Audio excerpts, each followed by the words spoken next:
ఇంకా 19లో అందరికి గుర్తు చంద్రబాబు నాయుడు ఎట్లా వీరంగా వేశారు. ఎన్నికల కమిషన్ కార్యాలయానికి నేరుగా పోయి బెదిరించి సీఈఓ మీద ఎట్లా దౌర్జన్యం చేశారు అందరూ కూడా గమనించారు. అలాంటి వాటిని వైఎస్ఆర్సీపీ ఎంకరేజ్ చేయదు. తాను దానిలను ఎందుకంటే ఎన్నికలు సజావు జరగడం అనేది మా ఇంట్రెస్ట్, మాకు ప్రయోజనం కలిగించేది. సజావుగా జరగకపోతే మాకు నష్టం. జగన్మోహన్ రెడ్డి గారి ఆలోచన విధానం అది. అందుకే నిన్న మీరు గమనిస్తే కూడా ఎక్కడికక్కడ పోలింగ్ డే రోజు రెచ్చగొట్టి, పోలింగ్ ముందు రోజు రాత్రి కానీ పోలింగ్ డే కానీ దీంట్లో టీడీపీ గూండాలు అరాచక శక్తులు వీళ్ళు ఎక్కడికెక్కడ దాడులకు తెగబడతాన్న పోలింగ్ స్టేషన్ల దగ్గర హింసకాండ క్రియేట్ చేసి పోలింగ్ సజావుగా జరగకుండా చూడాలని చూసిన మా వాళ్ళు మాత్రం సంయమనంతో ఉన్నారు. కారణం ఒకటే, జగన్మోహన్ రెడ్డి గారు పేద కుటుంబాలకు కానీ లేదా బడుగు వర్గాలకు సంబంధించి కానీ అండగా నిలబడడం, అందులో ముఖ్యంగా మహిళల పట్ల ఏది చేసినా మహిళలకే చేయడము.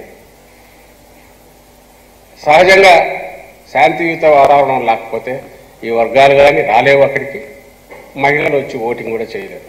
కాబట్టి మాకు నష్టం కలిగించేది మేము చేయడం అనేది సూసైడ్ ఇలా మాకు తెలుసు. కాబట్టి ప్రాక్టికల్గా కూడా చెయ్యం. కాబట్టి అది జరగలే. మరి ఎవరు చేశారా అంటే సహజంగా పోలింగ్ డిస్టర్బ్ అయితే, ప్రశాంత వాతావరణం ఇదైతే తద్వారా రిగ్గింగ్లకు పాల్పడవచ్చు, లేదా మాకు వచ్చే ఓట్లను అడ్డుకొట్టుకోవచ్చని టీడీపీ చాలా చోట్ల చేసింది. ఆ వార్తలు కూడా మీరు అందరూ చూశారు. ఇది ఒక పక్క జరుగుతుంటే నేను ఇప్పుడు ఈరోజు మేము కానీ ఈరోజే మన నాయకులు, మంత్రులు, మాజీ మంత్రులు, శాసనసభ్యులు వెళ్ళి డీజీపీని కలిశారు. ఎన్నికల కమిషన్ కూడా వెళ్ళి ఫిర్యాదు చేశారు. ఈసారి చంద్రబాబు నాయుడు ఆయన పార్టీ సెంట్రల్లో అధికారంలో ఉన్న బీజేపీతో పొత్తు పెట్టుకుని కూటమి ఉన్నప్పటి దగ్గర నుంచి మీరు గమనిస్తే ఓ ప్యాటర్న్, పూర్తిగా అధికారం అంతా వయా ఎన్నికల కమిషన్ తెలుగుదేశం పార్టీ దాంట్లోకి పోయిందా అని అనిపించేటప్పుడు వరుసగా జరుగుతూ వచ్చిన సంఘటనలు ఏవైనా ఉన్నా అవి అగ్రెసివ్ పోస్చర్, అంటే యాజ్ ఇఫ్ అధికారం అనేదే నడుస్తోంది అక్కడ నుంచి. ఎన్నికల కమిషన్ అధికార దాంట్లో జోక్యం చేసుకోకూడదు. దాంట్లో దుర్వినియోగం అవుతుంటే కట్టడి చేయాలి. తప్పనిసరి అయినప్పుడు సరైన ఎంక్వైరీ చేసి పూర్తిగా ఆధారాలు ఉంటేనే యాక్షన్ తీసుకోవాలి. ఎక్కడన్నా ఒక్క ఇన్సిడెంట్లో మీకు అలాంటిది కనిపించిందా? ఎంత హడావుడిగా, అందులోనూ విచిత్రంగా భారతీయ జనతా పార్టీ అధ్యక్షురాలు చంద్రబాబు నాయుడు గారి వదిన పురంధేశ్వరి, బహుశా అది కూడా చరిత్రలో ఎవరదు అనుకుంటా, అప్పుడే పాయింట్అవుట్ చేశాం. ఫలానా అధికారి మాకు వద్దు, ఆయన ఉంటే మాకు ఇబ్బంది అనగలడం సహజంగా అపోజిషన్లో ఉండేవాళ్ళు పెట్టుకోవచ్చు, వాళ్ళకి హక్కు ఉంటుంది. ప్లస్ వాళ్ళ భయాందోళనలు వాళ్ళకు ఉండొచ్చు. ఎన్నికల కమిషన్ దాన్ని అడ్రస్ చేయాలి.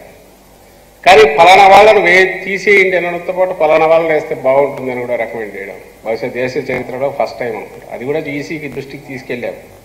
పెద్ద దాన్ని ఎవరు పట్టించుకున్నట్లేదు. సాక్షాత్తు సెంట్రల్లో అధికారంలో ఉన్న పార్టీ, కూటమి భాగస్వామిగా ఉన్న పార్టీ స్టేట్ అధ్యక్షురాలు, పైగా తెలుగుదేశం పార్టీకి ప్రధాన భాగస్వామి తెలుగుదేశం పార్టీ అధ్యక్షుడు వదిన, అక్కడే సగం ఎక్కడికి పోతుంది అని డౌట్ వచ్చింది అందరికీ. ఆ తర్వాత మీరు గమనిస్తే బదిలీలు, ట్రాన్స్ఫర్లకు ఎక్కడన్నా రేషనల్ కానీ టీడీపీ వాళ్ళు కంప్లైంట్ ఇవ్వడం, ఈ పక్క నుంచి ట్రాన్స్ఫర్ చేసేయడం. 29 మంది అధికారులు, కీ అఫీషియల్స్, ఎన్నికల నిర్వహించాల్సిన దాంట్లో అత్యంత ఇంపార్టెంట్ దీంట్లో ఉన్న 29 మంది అధికారులను ట్రాన్స్ఫర్ చేస్తే అందులో 25 మంది పోలీస్ అధికారులు ఉన్నారు. ఏవైతే అక్కడ ఉన్న ఆ ప్రాంతం మీద అవగాహన గ్రూపులు కానీ లేదా సమస్యాత్మక జిల్లాల్లో ఉన్న అధికారులు ఉండడం ఎంత అవసరమో అక్కడే కరెక్ట్ ట్రాన్స్ఫర్లు ఎఫెక్ట్ చేశారు.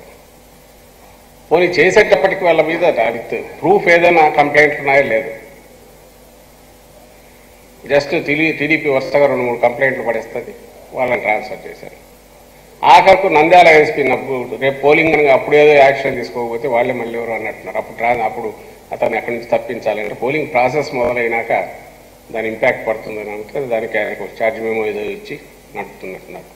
హెరాస్మెంట్ అనేది బహుశా గవర్నమెంట్ డైరెక్ట్ కంట్రోల్ ఉన్న గవర్నమెంట్ కూడా చేయనంతగా, ముఖ్యంగా పోలీస్ అబ్జర్వర్ ఎవరో వచ్చిన వ్యక్తి ఎవరైతే ఈరోజు మా వాళ్ళు కూడా రిప్రజెంటేషన్లో పెట్టారు, ఒక రిటైర్డ్ ఐపీఎస్ అధికారి విష్ణువర్ధన్ రావు ఎవరో టీడీపీ స్ట్రాంగ్ సపోర్టరు ప్లస్ ఆ సామాజిక వర్గానికి చెందిన వ్యక్తి ప్లస్ దానికంటే ముఖ్యంగా సుజనాథ చౌదరికి సంబంధించిన గ్రూప్ వాటిలో కూడా భాగస్వామ్యం ఉండేవాడు, ఆయన కింద పనిచేసేవాడు. సుజనాథ చౌదరి అంటే ఎవరు అందరికీ తెలుసు, టీడీపీ ప్లస్ బీజేపీ రెండింటికి నాయకుడు ఆయన. ఇప్పుడు వెస్ట్లో పోటీ చేస్తున్నాడు. పోలీస్ అబ్జర్వర్ వచ్చిన రోజే ఆయనతో డిన్నర్, ఈయన అరేంజ్ చేసిన డిన్నర్ ఆయన వస్తాడు, అది అందరికీ తెలిసింది. ఈ విషయం కంప్లైంట్ కూడా ఇచ్చారు. పోలీస్ అబ్జర్వర్ దృష్టి కూడా ఇది పలానా ఆయన అని మా లీడర్లు వెళ్ళి కంప్లైంట్ ఇచ్చారు.